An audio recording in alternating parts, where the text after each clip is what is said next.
instructor. My name is Rashid and today we have an exciting playlist lined up. We are diving into the world of warehouse management using MS Excel. I have got a comprehensive report and two fantastic dashboards to share with you. So let's get started. Now the heart of our warehouse management is the report. This one. I'm clicking on this report. So it will take me to that report page. Here you can see I have my categories, my subcategories and the products. For example, in accessories, wallets, leather wallets, total leather wallets received in warehouse 280 and 189 out for sale. Remaining stock is 91 cartons. So basically this is showing you the product wise stock in, stock out and the closing stock. If I click on it, it will leads me to the main page, and now here I have this stock out report. Basically this is a sales report. This is a sales dashboard. If I'm clicking on it, stock out, it will leads me to the sales dashboard where I'm having sales by state, sales by days, sales by cities, sales by category, sales by subcategory, sales by days, and the most interesting part is the slices. If I want to slice the sales for my accessories,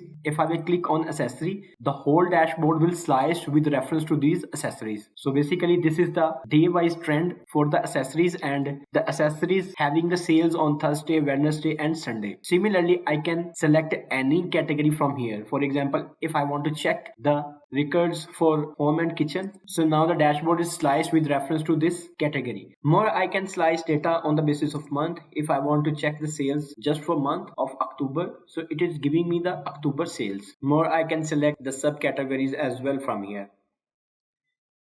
So this is my sales dashboard. So now I'm returning back to the home page, and at the middle I'm having the stock in report. So now I'm going to select my stock in dashboard. Basically at the top of the dashboard I'm having my date wise stock that I received in the warehouse. On first I received 166 cartons total, on second I received 92 cartons. So this is the trend on the basis of days. Similarly, I have category wise stock in, subcategory wise stock in, product wise stock in, supplier wise stock in, that we purchased 480 cartons from that tech gadgets wholesale, and more. I can slice, I can dance my data on the basis of these slices. For example, if I want to check the receivings only for December, so I will be selecting this December. So it will slice all the dashboard with reference to this month. More, you can slice this data on the basis of category. In accessories, I have two subcategories, bags and wallets. Now if I will be selecting these wallets, it will slice the data with reference to wallet. So now I'm returning back to the home page. So basically this is all with reference to the introduction of this powerful warehouse management in Microsoft Excel. So in the next episode, we will start building this powerful dashboard. Firstly, we will be building the closing report, then we will be building sales dashboard, and we will be building the stock in dashboard, and at the very end we will be building this home page. So see you in the next episode. So thank you so much for your time, and I will see you in the next episode where we will be building our closing report, this one. Goodbye.